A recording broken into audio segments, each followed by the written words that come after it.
Hello বন্ধুরা, তোমাদের সকলকে জানাই শুভ সকাল। তোমাদের সকালটা খুব সুন্দর কাটুক, ভালো কাটুক এই কামনা করি।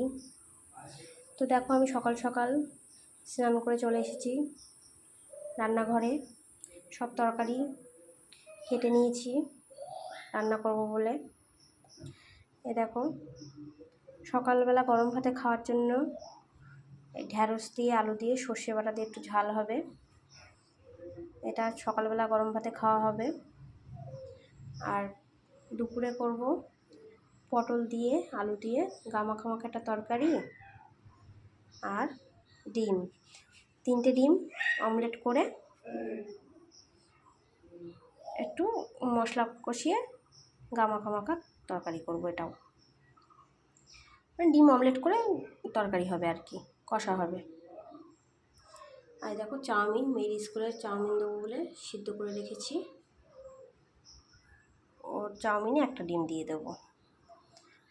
আর এই পেঁয়াজ কুচি করে নিয়েছি অমলেট করব বলে, এতটা লাগবে না, বাদ বাকি তরকারিতে দিয়ে দেবো। তো আমি এবার রান্না করে নিই। তোমরা সবাই ভালো থেকো, টাটা।